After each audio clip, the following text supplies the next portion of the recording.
안녕하세요. 오늘도 사연살롱을 찾아주셔서 감사합니다. 저는 13년의 긴 연애 끝에 결혼을 하려다 불미스러운 일로 파혼한 30대 여성입니다.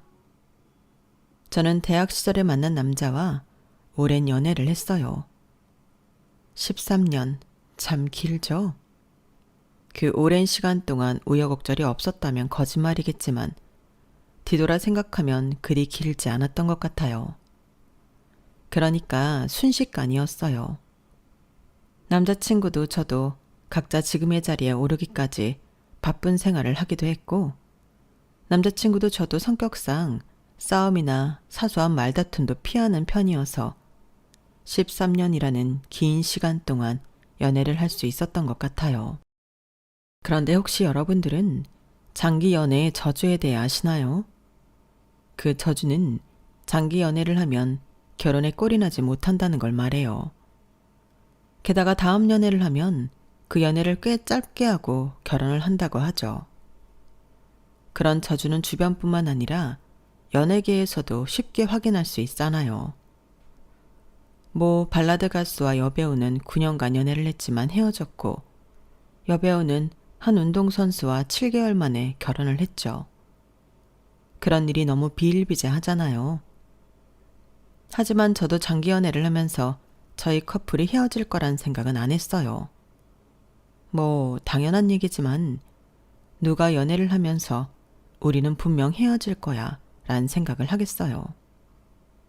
당연히 저는 남자친구와 결혼을 할 줄 알았어요. 주변에서도 그렇게 생각했고요. 그리고 장기 연애의 헤어짐은 주로 한 사람이 비혼주의이고 다른 한 사람은 결혼을 추구함으로써 일어난다고 하죠. 그러니까 서로 미래에 대한 가치관이 맞지 않아서 많이 헤어진다고 하잖아요. 하지만 저희 커플이 헤어진 건 그런 이유가 아니었어요. 저희 커플은 둘 다 결혼을 하고 싶어 했어요. 아니, 결혼은 당연한 인간의 순리라고 생각했죠. 그래서 그런 이유는 아니었어요. 오히려 그것보다 사소하다면 사소할 수 있고, 그것보다 인과율적이라면 그럴 수 있는 일이었죠. 이제부터 조금 더 자세히 말씀드릴게요. 먼저 저희 커플에 대해 말씀드릴게요. 저희 커플은 대학교 동창이에요. 서울에 있는 모 대학에서 법학에 대해 공부했죠.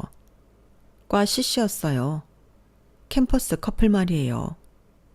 게다가 저희는 저희 과에서 거의 유일한 과 CC였죠. 그런데 이상하게 저희 과는 CC가 없더라고요.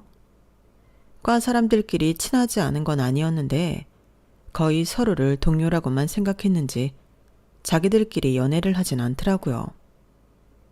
저희 커플은 같이 공부도 하고 밥도 먹고 커피도 마시니 자연스럽게 연애를 하게 되었는데 말이에요.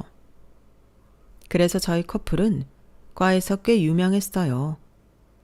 둘이 예쁘게 만나고 유별나게 사이가 좋고 혹은 유별나게 싸우고, 별나서라기보다는 정말 유의무이하다는 이유로 유명했죠. 과 사람들은 저희를 별종으로 봤어요. 어떤 선배는 저희를 보며 어떻게 가족끼리 그러냐 하며 우스갯소리를 하기도 했죠. 하지만 그 덕분에 저희 커플은 매번 강의실에서 옆자리를 앉을 수 있었고, 밥도 거의 같이 먹었죠. 공부도 같이 했고요. 그리고 각자 애인이랑만 다닌다며 질투하는 친구들도 없었어요. 그만큼 저희 커플이 같이 있는 건 당연했어요. 저나 남자친구가 각자의 친구들이랑 놀려고 자리에 가면 친구들이 싸웠냐고 물을 정도였죠. 그리고 이건 저희 가족에게 비밀인데요. 제가 3학년 때까지 기숙사에 살고 그 이후로는 친구와 자취를 했거든요. 하지만 이건 오피셜. 그러니까 저희 가족이 이렇게 알고 있는 거고요. 대학 시절 내내 남자친구는 자취를 했는데요. 그 말에서 예상하신 대로 저는 사실 기숙사에 살 때는 남자친구 집에 자주 놀러가 잤고, 나중엔 서로 가족에게 친구와 산다고 거짓말을 치고 동거를 했어요. 그러니 눈 뜰 때부터 감을 때까지 하루 종일 같이 있었던 날이 많게 되었어요. 살면서 싸운 적은 없었냐고요? 아무래도 서로의 생활 습관이 달라서 왜 이 사람은 이렇게 하지? 라는 생각을 서로 했을 거예요. 하지만 아까도 말씀드렸다시피 저희 커플은 언쟁을 별로 좋아하지 않았어요. 그래서 반쯤은 포기하고 반쯤은 이해하고 살았죠. 그렇게 사니까 또 사라지더라고요. 점점 서로의 다름을 인정하고 이해하며 살았어요. 게다가 남자친구와 같이 살면서 여자 혼자 사는 것보다 안전하게 생활할 수 있다는 생각이 들었어요. 요새도 그렇지만 제가 대학을 다닐 때도 치아는 많았어요. 그런데 남자친구와 같이 살면 배달을 시켜 먹든 택배가 오든 치안일까봐 겁먹을 필요가 없잖아요. 뭐든 남자친구가 받으면 되니까요. 그런 생활 속의 안전함과 안정이 좋았어요. 그리고 오히려 혼자 살 때보다 큰 집에 살면서 월세를 아낄 수 있다는 것도 좋았고요. 그렇게 저희 커플은 남자친구가 군대에서 제대를 하고 제가 대학교 4학년이 될 때부터 헤어질 때까지 같이 살았어요. 그러니 사법시험도 함께 준비했죠. 지금은 사법시험이 폐지되었지만 저희 때는 로스쿨이 아니라 사법시험을 봐야 했어요. 저는 5년, 남자친구는 4년 동안 사법시험을 합격하기 위해 공부를 했죠. 참 힘든 시간이었어요. 왜냐하면 서로 지독하게 공부를 하다 보니 자꾸 서로에게 집안일을 미루기도 하고 더 이상 예민해질 수 없을 때까지 예민해져서는 아마 저 시기에 저희 커플의 감정의 골이 가장 깊었을 거예요. 하지만 그래도 저희 커플이 큰 소리를 내며 싸운 적은 그때까지도 없었어요. 저희 커플은 최근에서야 많이 다퉜어요. 13년간 연애를 하면서 싸워야 하는 양을 1년도 안 되는 시간 동안 다 싸운 것 같아요. 싸우면서 감정에 복받쳐 울고 서로를 밀치고 욕을 하고 너랑은 결혼 안 하겠다는 둥, 우린 분명 결혼해도 이혼할 거라는 둥 악담을 하기도 했어요. 그리고 싸우지 않던 저희 커플이 이렇게 다투게 된 건 모두 제 아빠 때문이었어요. 정확하게 말해서는 저희 아빠의 직업 때문이었죠. 저희 아빠는 아주 작고 허름한 곳에서 구두 닦기, 구두 수선을 하고 계세요. 그 일을 하신 지 3년 정도 되셨죠. 그걸 제 남자친구가 우연히 알게 된 거예요. 사실 제가 말을 안 했어요. 아빠가 구두 닦기를 한다고 차마 말을 못 하겠더라고요. 그리고 가게가 가게라고 말하지 못할 정도로 초라해요. 무척 좁고 난방도 냉방도 되지 않고 구두향 냄새가 폴폴 나죠. 먼지도 많고요. 저도 아빠 가게에 잘 가지 않아요. 저희 아빠 가게가 남자친구가 법무팀으로 근무하고 있는 회사와 무척 가까워서 3년 동안 불안불안하긴 했어요. 그런데 결국 이렇게 남자친구가 알게 되었네요. 솔직히 저는 평생, 되도록이면 평생 어디에도 아빠의 직업을 제대로 말할 생각이 없었어요. 애초에 불가능할 걸 알았지만 정말 그러고 싶었어요. 제가 얼마나 말렸다고요. 아빠가 구두 닦기, 구두 수선 가게를 한다고 했을 때 저는 정말 많이 말렸어요. 차라리 경비 일을 하라고 아니면 공장에 다니라고 했었죠. 왜냐하면 남의 구두를 닦는 일이 초라해 보였어요. 게다가 아빠는 춥거나 덥거나 밖에서 앉아서 구두를 만지셨거든요. 그래야 손님이 찾아온다고요. 그게 창피하기도 했어요. 그래서 정 하고 싶고 할 거면 수선만 하라고 했죠. 그런데 아빠는 죽어라 그 일을 하겠다고 했어요. 사실 저희 아빠 오랫동안 구두를 만져왔거든요. 3년 전만 해도 아빠는 작은 수제화 가게를 하셨어요.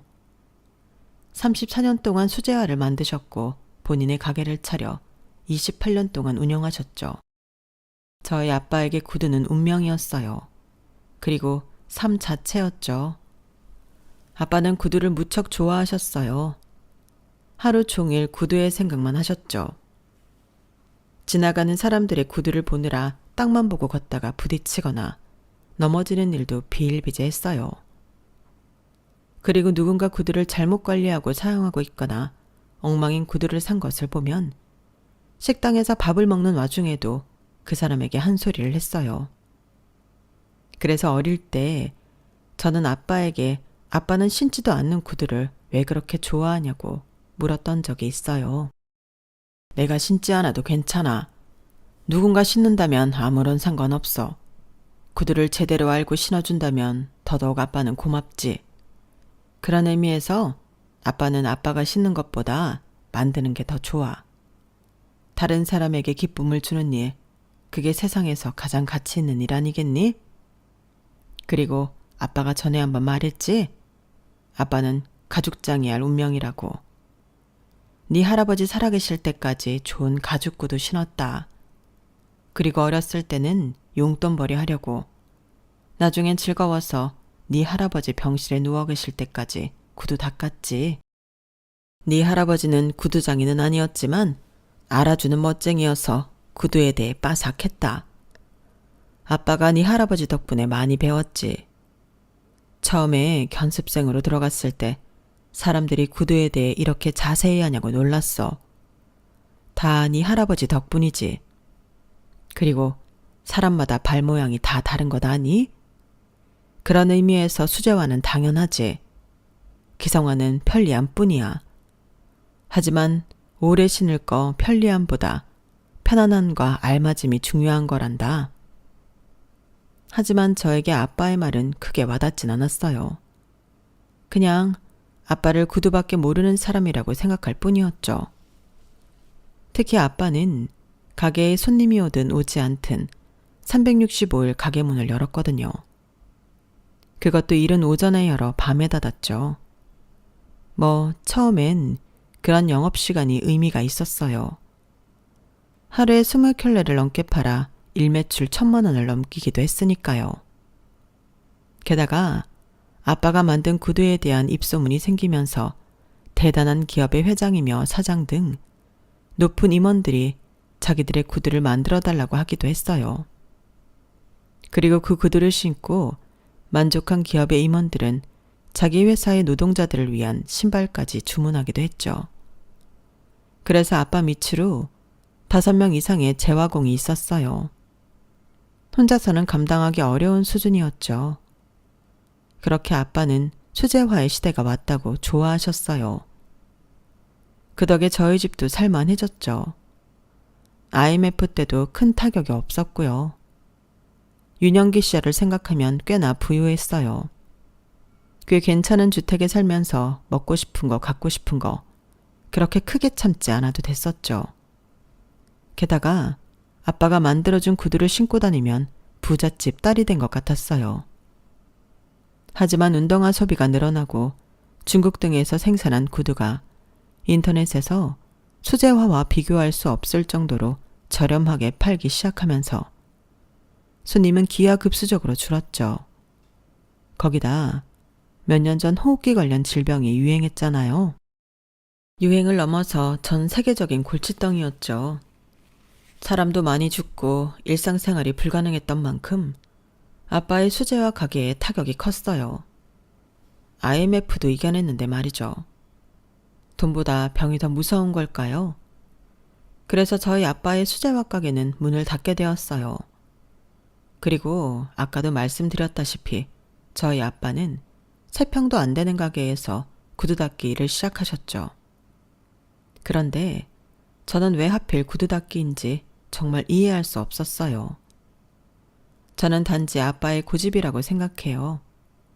어떤 일이 되었든 구두와 함께하는 일을 하고 싶다는 아빠의 고집 말이에요.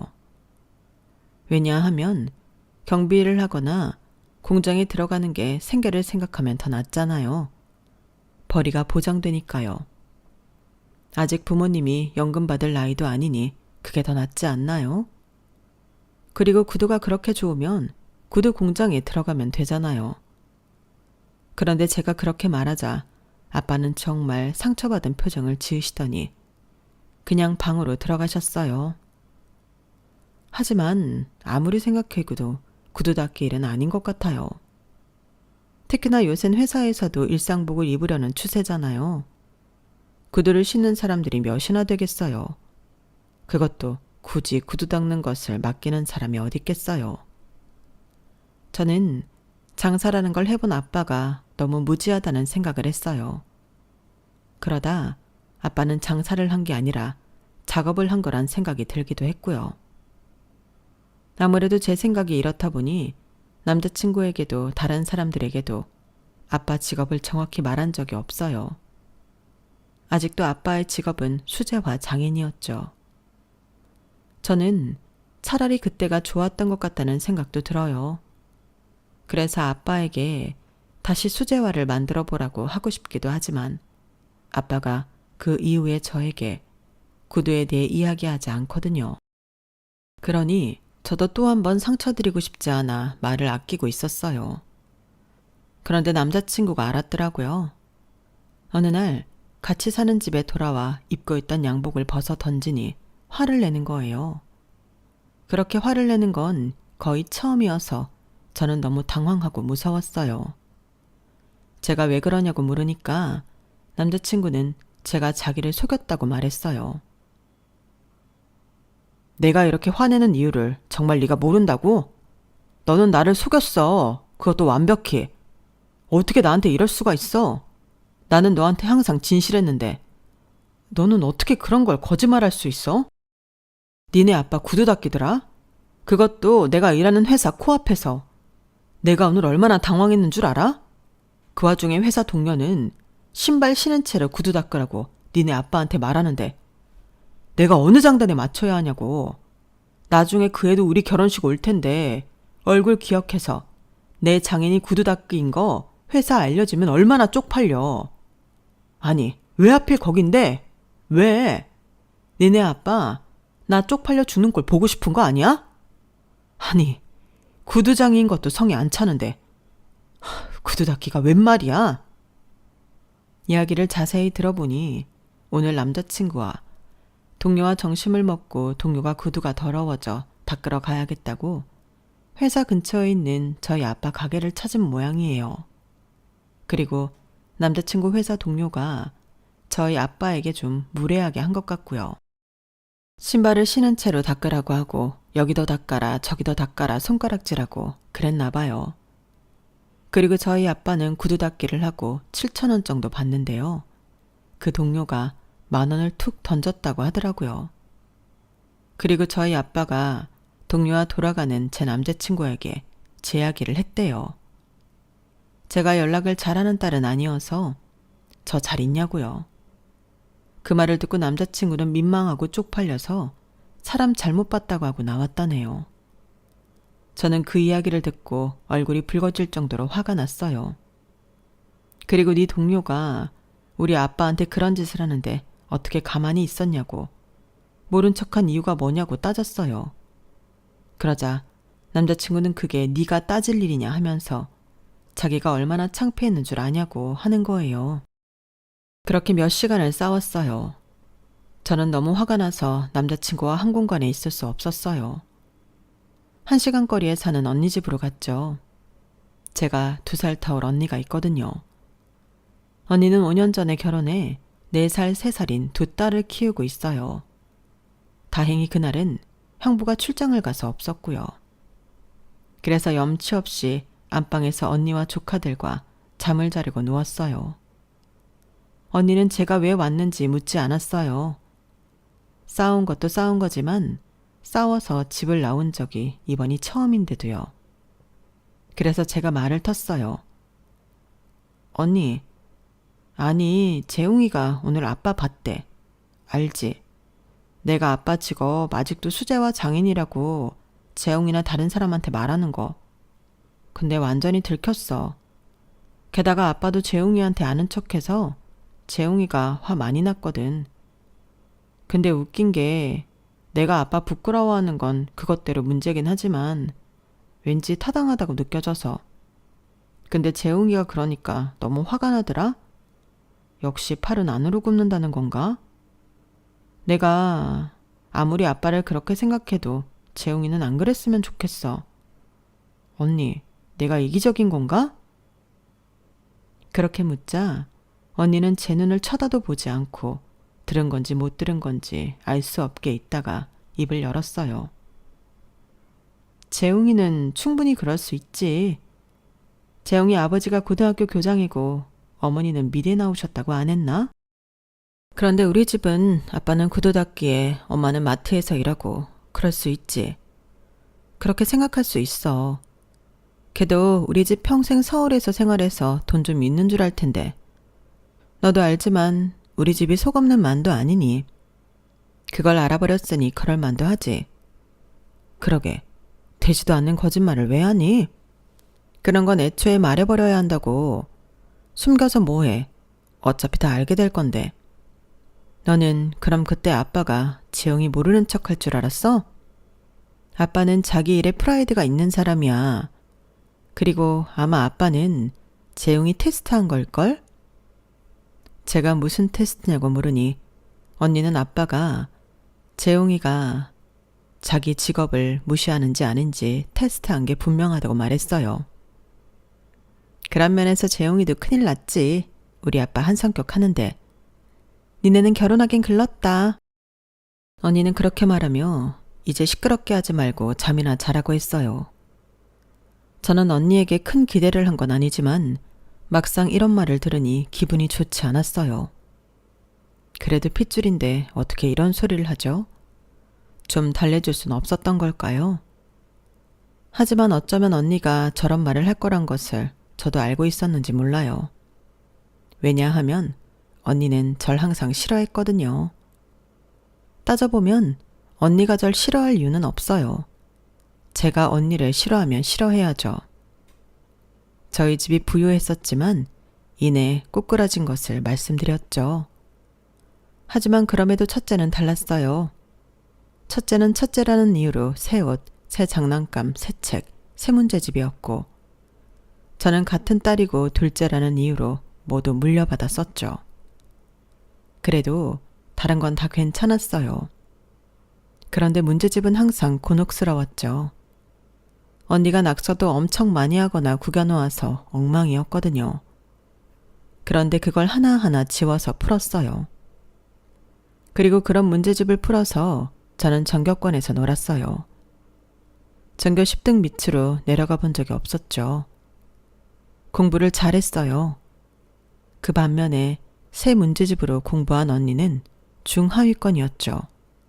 그것도 반에서요. 저는 집안의 자랑이었어요. 명절에 음식을 돕지도 않았어요. 엄마도 그렇고 할머니도 그렇고 공부할 애가 요리는 됐다고 말했거든요. 그 바람에 언니만 고생했죠. 저도 그건 알아요. 그래서 저는 언니한테 잘 하려고 노력했어요. 언니가 시험을 잘 못 봐도 위로하고 친척 어른들에게 받은 사탕이나 과자를 나눠 먹고 언니가 새 것을 받는 걸 더는 질투하지 않았죠. 그런데도 언니는 제가 안 입고 왔나 봐요. 아무래도 전 서울에 있는 대학교를 갔고 언니는 충청도에 있는 대학교를 갔고 전 변호사가 되었고 언니는 작은 회사에서 격리로 일하다가 결혼을 한 차이 때문인 것 같았어요. 언니가 대놓고 말은 안 하지만 말이에요. 그래서 언니는 저에게 늘 저런 식이었어요. 가시돋쳐 있었죠. 하지만 저는 말을 하지 않은 제가 잘못되었다는 언니의 말이 틀린 것 같진 않았어요. 그래서 아침이 되어 집으로 돌아간 뒤에 남자친구에게 미리 솔직히 말하지 못해 미안하다고 사과했어요. 그러자 남자친구도 너무 화를 내서 미안하다고 말했죠. 나도 너무 지나쳤던 것 같아. 그냥 좋게 말하면 되는데. 그리고 앞으로 더 싸울 일 없을 테지만 싸우더라도 나가는 건 고쳐. 하지 마. 그리고 이제 말하지 않은 건 없는 거지? 제가 없다고 말했어요. 없으면 다행이고. 그런데 나는 솔직히 아직도 배신감 느껴. 어떻게 그런 걸 숨기길. 다시는 그런 짓 하지 마. 그리고 우리 결혼 말인데 좀 다시 생각해보자. 솔직히 집에 어떻게 말씀드려야 할지도 모르겠고. 결혼은 집안과 집안이 만나는 일이잖아. 그리고 내가 그것까지 감수할 정도로 너랑 결혼하는 걸 원하는지도 잘 모르겠어. 그러니까 천천히 생각해보자. 우리 나이 그렇게 늦은 것도 아니니까. 알겠지? 남자친구의 그 말을 듣고 저는 충격을 받았지만 헤어지고 싶은 마음은 추워도 없었기 때문에 남자친구가 결혼하고 싶어 할 만한 사람이 되기 위해 노력했어요. 이를테면 이런 것들을 했죠. 원래는 저희가 집안일을 분담하고 돌아가면서 하는데 우렁각시처럼 제가 다 했어요. 그리고 아침도 웬만하면 먹지 않는데 며칠 내내 아침을 차려줬죠. 갓 지은 따끈한 밥에 따뜻한 국, 이렇게 말이에요. 그리고 남자친구나 회식이나 이런 일로 술을 한잔 하는 날에는 대리를 하러 장소까지 가기도 했고 양복도 세탁소에 맡기는 대신 제가 다렸죠. 그리고 매일 아침 주부처럼 넥타이를 메어주기도 하고요. 그래서 화장을 할 수 있는 시간이 줄게 되었지만 말이에요. 그리고 남자친구가 원하던 일을 해주기도 했어요. 남자친구는 늘 저에게 자기 엄마, 예비 시어머니와 밥도 먹고 커피도 마셨으면 좋겠다고 말했거든요. 하지만 저희 커플은 13년이나 만난 것 치고 서로 집안에 왕래가 없었어요. 그렇게 된 이유 중 대부분은 저 때문일 거예요. 일단 제가 저희 집안을 보여주고 싶지 않았죠. 구두장이일 때도 구두 닦기일 때도 마찬가지로요. 구두 닦기도 그렇지만 돈도 못 버는 구두장이인 것도 저에겐 그렇게 좋진 않았으니까요. 그리고 남자친구의 집에 놀러 가는 건 그것대로 너무 부담스러웠어요. 제가 살가운 성격도 아니고 어른들이 좋아하실 성격이 절대로 아니거든요. 사람이 좀 딱딱하다는 말을 많이 들어요. 그래서 부담스럽더라고요. 그래서 좀처럼 왕래하지 않았는데 남자친구가 그렇게 원하니 만남을 주도해봤어요. 그러자 처음엔 떨떠름해 하더니 역시 남자친구는 좋아하더라고요. 그래서 셋이서 만나 밥을 먹고 커피도 마셨어요. 예비 시어머니는 교장 선생님 사모님이란 직함에 적합하게 고우시고 단아하신 분이었어요. 특히나 미술을 전공하셔서 그런지 패션 센스가 남다르셨죠. 그리고 로고가 없어서 확실하진 않지만 죄다 명품 같았죠. 시어머니는 처음엔 별 말씀이 없었어요. 그저 저희가 하는 이야기에 웃었죠.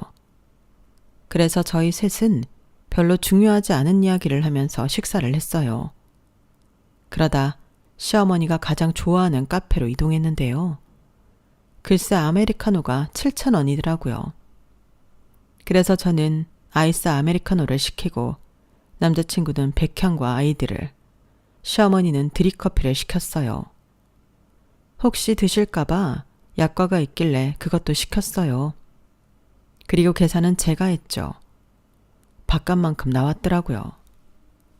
그리고 남자친구는 화장실을 갔고 그 사이 시어머니가 남자친구 자랑을 했어요. 우리 아들은 공부라고 한 적이 한 번도 없어. 근데 전교 3등까지 했지. 반장도 매번 하고. 상도 너무 많이 받아서 파일이 몇 개나 돼. 그리고 나를 닮아서 키도 크고 잘생겼잖아. 어디 가면 배우인 줄 알기도 해. 연예인이냐고. 그런데 직업이 변호사까지 되니까 주변에서 좋은 신부감을 얼마나 소개시켜주고 싶어 하든지. 하지만 너도 알다시피 얘가 고집이 세잖아. 그리고 나를 닮아서 인연을 되게 중시하거든. 너랑 13년을 만났다고 했지? 그래, 그 인연을 소중히 생각하더라. 내가 강압적인 사람이었다면 선자리를 나가보라고 했을 텐데 너도 알다시피 나 한 번도 그런 적 없다. 나도 참 욕심도 없지. 그리고 시어머니는 남자친구의 누나도 저에게 자랑했어요. 그러면서 자기 집안이 얼마나 대단한지 말했죠. 우리 딸은 나를 정말 많이 닮았어. 그림 그리는 거 보면 내 젊은 시절을 보는 것 같다고 할까? 들었겠지만 내 딸도 미술하거든. 학원 원장이야. 사실 대학원도 나왔겠다 교수할 수도 있는데 얘 말은 그림을 좋아하는 아이들에게 그림도 가르치고 그런 아이들의 그림을 보고 자기도 뭔가 배우고 싶다더라고. 사실 미술을 할 땐 자기만의 철학이 가장 중요하거든. 걘 그게 정확해. 나를 닮았다니까? 우리 집은 아직도 책을 참 많이 읽어. 그래서 만나면 정치부터 사회, 경제, 미술, 예술 이런 얘기를 해. 사람들이 이런 이야기 들으면 놀란다? 무슨 미디어에 나오는 가족 같다고. 너도 공부 많이 하지? 그래도 명색이 변호사인데. 공부는 평생이야. 그리고 시어머니는 남자친구가 돌아오자 얌전하게 입을 다물었어요. 어떤 말도 하지 않고 남자친구가 가져온 커피를 마셨죠. 남자친구는 그때 분위기에 만족하는 것 같았어요. 왠지 기분이 좋아 보였죠. 그리고 저는 알 수 있었어요. 남자친구가 저희 아빠가 구두닦이인 것을 말하지 않았다는 사실을요. 그리고 남자친구는 말할 생각이 없다는 걸 알았죠. 저는 저 또한 남자친구에게 말할 생각이 없었으면서 기분이 내심 좋지 않았어요. 그런데 시어머니는 제 기분도 모르고 이런 말을 하더군요. 우리가 지방에 살다가 서울에 왔을 때 그때도 다 너무 비싸서 놀랬는데 그래서 지방에 살 때처럼 주택에서 못 살고 아파트로 들어간 거거든. 재웅아, 기억나지? 그 주택 무척 크고 좋았잖아. 그럼 너희 집은 주택이니? 아, 빌라라고? 수제화가 비싸게 팔릴 텐데 왜 빌라에 사니? 주택에 살다가 이사를 와. 아, 그럼 장사가 잘 안 되나 보구나? 하긴 수제화 전문 회사도 아니고 그냥 가게인데 브랜드가 아니잖니. 그럴 수 있겠구나. 난 또 장인이라길래 대단한 장인인 줄 알았네.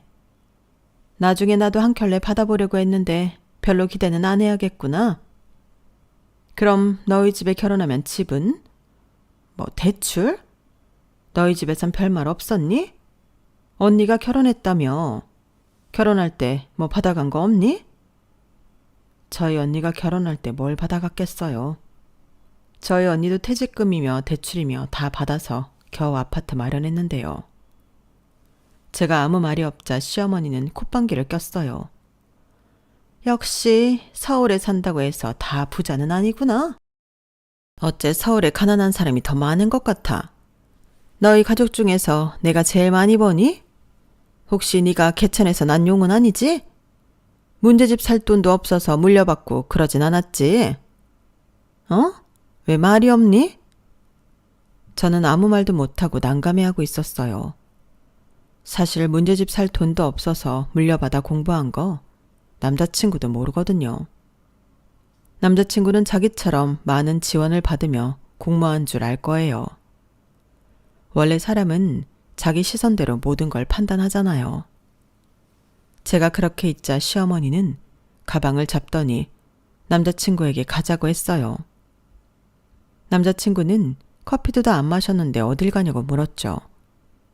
그러니 시어머니는 제가 대답도 안 하는데 여기 앉아 있어서 뭐 하냐고 했어요. 그렇게 저희는 시어머니를 집으로 데려다 드리고 집으로 돌아왔어요. 들어오자마자 남자친구는 소파에 털썩 앉더니 한숨을 쉬었어요. 저는 그 한숨을 무시하고 옷을 갈아입었죠. 그리고 방으로 돌아가 침대에 몸을 뉘었어요. 그러자 남자친구가 방으로 들어왔죠. 거기서 아무 말이나 했어야지. 꼭 그렇게 가난한 티를 내야겠어? 엄마가 지금 당장 돈을 달래 뭘 달래? 그냥 눈 딱 감고 아니 나한테 했던 것처럼 거짓말하면 되잖아. 아직도 모르겠어?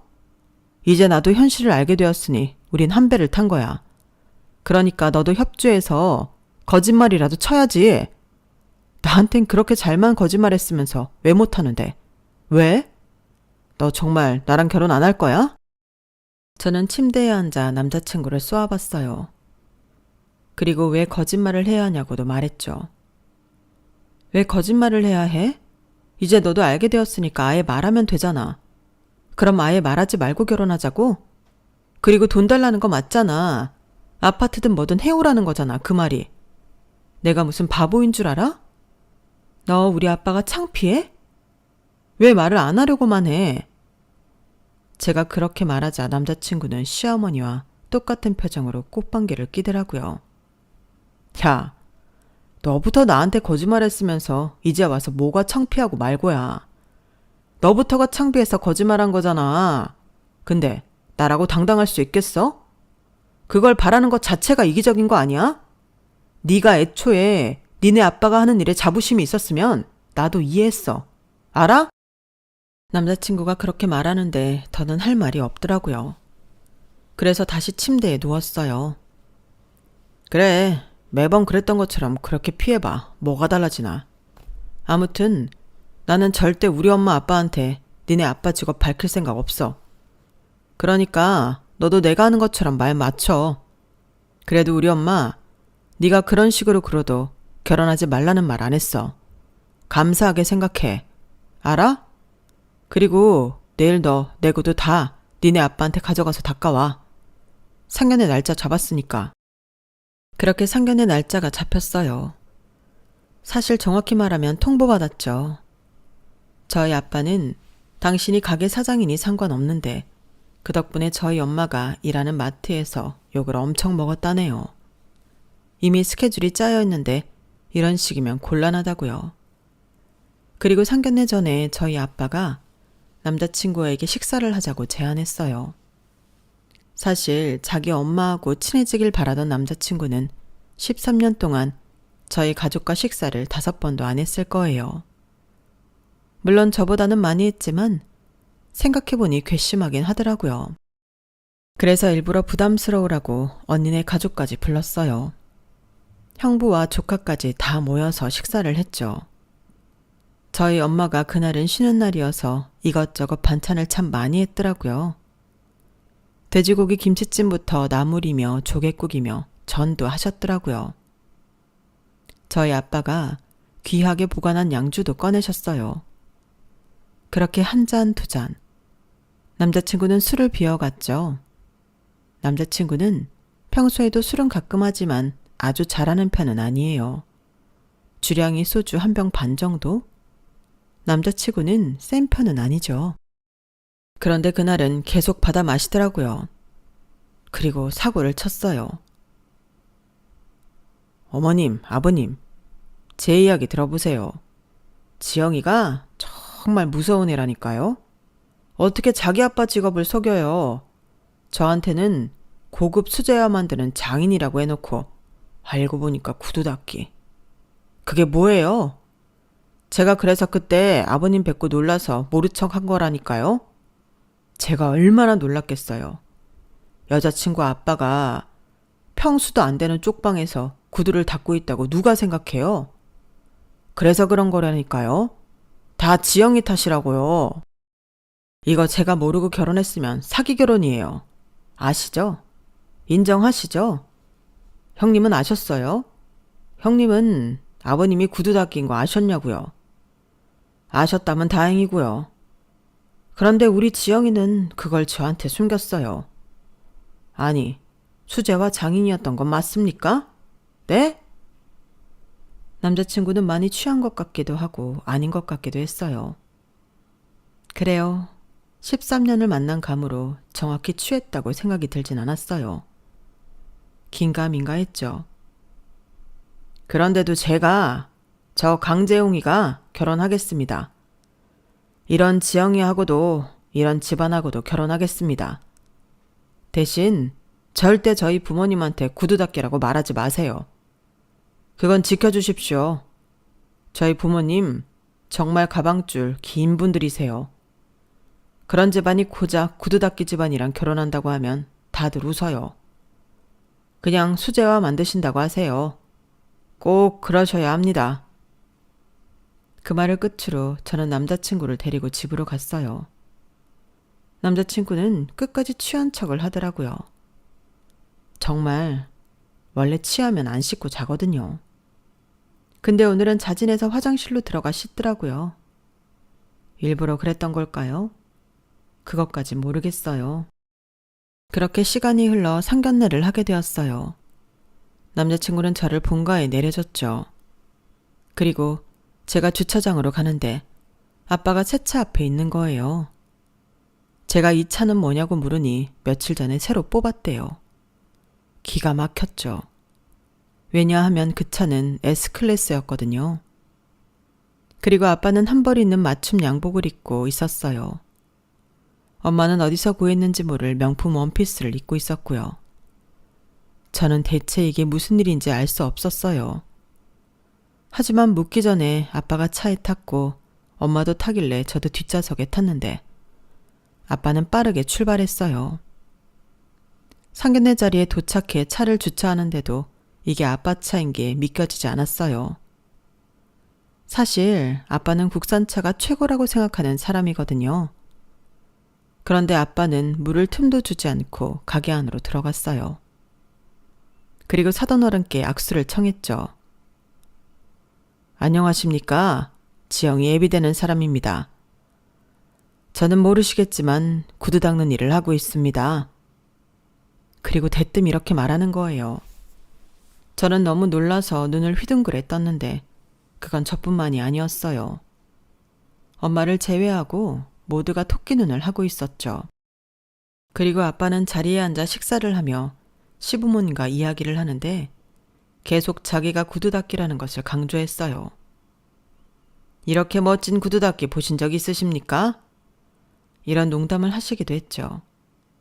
그리고 이런만 들어도 아는 회사들을 나열하면서 그 회사의 회장도 사장도 임원도 모두 아빠가 만든 구두를 신었다는 말을 했어요. 그러면서 남자친구가 다니는 제2그룹의 회장도 자기가 만든 구두를 무척 좋아했다는 말을 했죠. 하지만 남자친구도 남자친구의 부모님도 저도 언니도 그 말을 믿지 않았어요. 아빠가 허풍을 떤다고 생각해서 부끄러웠죠. 참 알겠습니다. 잘 알았으니 이제 애들 얘기나 할까요? 남자친구 아버지가 저희 아빠를 무시하는 듯한 말투로 어르고 달래 다른 이야기로 넘어가려고 했어요. 그런데 저희 아버지가 웃으시더니 이런 건 안 보여드리려 했는데 하면서 명함 2개를 내미는 거예요. 그 명함들을 본 남자친구는 사색이 되었어요. 왜냐하면 명함 하나는 아빠 이름을 딴 수제와 가게 명함이었고 다른 하나는 제2그룹 회장의 개인 명함이었거든요. 하지만 그 명함의 가치를 모르는 남자친구의 부모님은 의아해했어요. 이게 뭔데 그러냐? 그냥 명함 아니냐? 부모님이 남자친구에게 묻자 남자친구는 얼굴이 하얗게 질려 고개를 푹 숙이고 있었죠. 그리고 눈물을 뚝뚝 흘렸어요. 제 남자친구가 왜 그랬는지는 제가 설명드릴게요. 일단 제2그룹 회장은 자기 명함을 남들에게 안 주기로 유명하거든요. 저도 제2그룹에서 일하고 싶었기 때문에 제2그룹에 대해 많이 조사해봐서 알아요. 그리고 그룹에 대해 관심이 많은 사람들은 다들 알만한 일이죠. 회장은 굉장한 친분이 있거나 회장과 대단한 인연이 있거나 회장과 특별한 감정을 나누었을 때만 그 상대에게 명함을 주죠. 그래서 받는 사람들은 다들 하사받았다라고 이야기를 하기도 해요. 특히나 회장의 사인이 들어가 있는 명함이 있는데 그건 희귀 아이템이에요. 그런데 아빠가 가지고 있는 명함은 회장의 사인이 있었죠. 그걸 본 남자친구가 사색이 된 거예요. 그리고 그 모습을 보며 아빠는 자리에서 일어났죠. 저는 우리 지영이 그쪽 아드님과 결혼 안 시킵니다. 대체 뭘 보고 자랐길래 본인이 변호사라는 이유로 남의 직업에 귀천을 정합니까? 전 한 번도 제 직업이 천하다고 생각한 적 없습니다. 구두장이일 때도 구두 닦기일 때도 한 번도 그런 생각을 한 적이 없단 말입니다. 그리고 재영이 너 말야. 지난번에 구두 몇 켤레 지영이한테 보냈지? 그거 내가 정성껏 닦았다. 닦으면서 눈물이 나더라. 내가 이런 일을 한다고 해서 우리 딸이 이런 취급을 당한다는 게 억울하더라. 난 한 번도 내 일을 의심한 적이 없다. 그런데 네가 뭔데? 네가 가방줄이 길다고 나를 무시하고 모른 채 해? 내 가방줄도 만만치 않다. 네가 구두에 대해 뭘 아냐? 너도 그런 면에선 허상이나 다른 게 없어. 무조건 책으로 문자로 한다고 학문이 아니야. 쥐뿔도 모르면서 입만 살아가지고. 아빠는 그렇게 말하고 우리를 일으켜 세웠어요. 그리고 우리 가족을 모두 내보내고 기막혀하고 있는 남자친구 식구들을 보며 그리고 마지막 말을 던졌죠. 마지막이니까 이렇게 부르겠는데 강서방, 산티나게 변호사가 돼가지고 벤츠 C클래스가 뭔가? 그런데 아빠는 S클래스 차를 타고 슝 주차장을 빠져나왔어요. 그리고 저는 물었죠. 대체 이게 무슨 일이냐고요. 아빠가 왜 그 명함을 가지고 있냐고요. 그러자 아빠는 차근차근 설명해 줬어요. 몇 주 전 누군가 아빠가 만든 수제화를 수선을 맡기러 왔어요. 아빠는 보자마자 자기가 만든 수제화라는 걸 단번에 알 수 있었어요.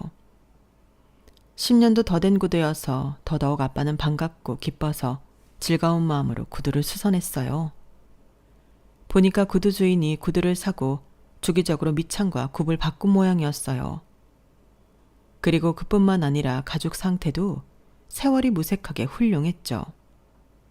아빠는 분명 관리법을 알고 신는 사람이라고 생각했어요. 그래서 아빠는 자기가 만든 구두 한 켤레를 같이 넣어 선물했어요. 그리고 며칠 뒤 비싼 차가 가게 앞에 섰어요. 뭐지 싶어서 보니까 제2그룹 회장이 내렸어요. 회장이 다짜고짜 아빠 보고 누구냐고 묻더래요. 그래서 아빠는 사실 전에 수제화 가게를 운영했는데 제2그룹이며 각종 그룹의 회장이며 사장들이 찾는 양법정에 구두 납품을 했다고 말했어요. 그러면서 아빠는 하지만 회장님인 줄은 몰랐다고 신뢰를 범했다면 죄송했다고 말했죠. 그러자 회장은 너털웃음을 지었어요. 내가 얼마나 당신을 찾고 있었는지 압니까? 나는 당신 구두를 평생 잊을 수가 없어요. 내가 평발이요. 평발이어서 수제화만 신는데 당신 구두가 내 발에 가장 잘 맞고 편합디다. 그런데 갑자기 양복점이 사라지니 찾을 수가 없더이다. 아파서 병원에 있는 사람 보고 이름이 뭐냐고 할 수도 없고. 그래서 이 구두도 얼마나 아끼며 신은 줄 당신은 아마 모를 거요. 그런데 새 구두를 준 이유가 뭐요? 그 말에 아빠는 너무 잘 보관하고 있어서 한 켤레를 선물한 거라고 말했죠. 그러자 회장은 또 너털웃음을 지었어요. 고맙다는 말도 잊지 않았죠. 그러면서 아빠에게 자기 회사에 협업해 브랜드를 만들자고 제안했어요. 하지만 아빠는 그 말엔 고맙지만 받아들일 수 없다고 말했죠. 수제화는 브랜드화하면 분명히 잘못될 거라고 말했어요. 그러자 회장은 고심하더니 그러면 가게를 내줄 테니 만들고 싶은 만큼 만들어 팔라고 했어요. 그러면서 아빠의 수제화를 원하는 사람이 자기 말고도 몇이나 된다고 했죠. 그리고 회장은 자기 공장 사람들을 위한 신발도 만들어 달라고 말했어요. 아빠는 그 제안은 받아들였어요. 받아들일 수밖에 없었죠. 하늘이 주신 기회라고 생각했어요. 그래서 며칠 전 회장이 말한 가게를 보니 지금 당장이라도 수제화를 만들 수 있게 세팅되어 있는 것뿐만 아니라 최고급 가죽 등 재료도 있었죠. 그래서 그날부터 지금까지 아빠는 매일 바쁘게 몇 개의 수제화를 만들고 있어요. 차는 그럼 그 돈으로 산 거예요? 제가 물으니 아빠는 고개를 끄덕였어요. 현금으로 샀다고 자랑도 하셨죠.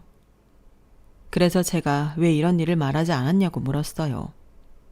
그러니 아빠는 해맑게 서프라이즈다 라고 말하셨어요. 그러면서 씁쓸하게 웃었죠. 너한테 복수도 하고 말이야. 이제 아빠 지고 부끄러워 말아라.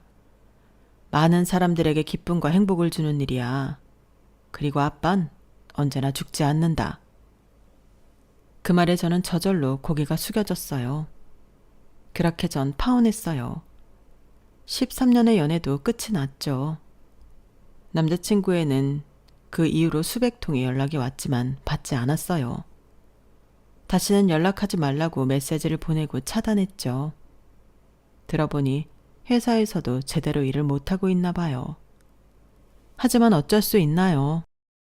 저는 많은 사람들의 위로를 받고 있어요.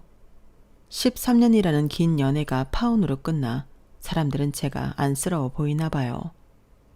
하지만 전 속이 후련해요. 아빠의 직업을 부끄러워했던 걸 후회하고 반성하는 만큼요. 전 그날 이후로 아빠의 직업이 자랑스러워졌어요. 돈의 문제가 아니라 가치의 문제로요. 아빠의 말대로 사람들에게 기쁨과 행복을 주는 구두를 만드는 건 무엇으로 형용할 수 없는 가치가 있는 일이에요. 그리고 그 꿈이 단절되었을 때에도 포기하지 않고 구두를 선택한 아빠의 끈기도 정말 가치 있는 일이고요. 아빠는 지금도 매일 즐거운 마음으로 출근하세요. 더구나 요즘엔 패션 피플들이 많아서 젊은 사람들도 수제화를 찾는다고 하더라고요. 그래서 아빠는 늘 싱글벙글이에요. 그리고 아빠는 저에게 직업에 귀천은 없다는 것을 가르쳐 주었고 남의 가치 판단에 굴하지 말라는 조언을 주셨어요. 그리고 저는 꿈이란 무엇일까에 대해 조금 더 진지하게 생각하게 되었죠. 그래서 저는 제가 할 수 있는 범위 내에서 이로운 일을 하기로 결심했어요. 돈보다 더 가치 있는 일을 말이에요. 그래서 더 어려운 사람들을 변호하기 위한 준비를 하고 있죠. 여러분들도 꿈이 있으시죠? 혹시 한참 된 꿈이라도 마음에 살아서 언젠가 이루어 보시기를 진심으로 바랍니다. 제 사연은 여기까지입니다. 다들 건강하시고 부자 되세요. 여러분, 사연 댓글에 응원과 현명한 조언 부탁드려요. 좋아요와 구독은 저에게 큰 힘이 됩니다. 오늘도 좋은 일 가득하세요.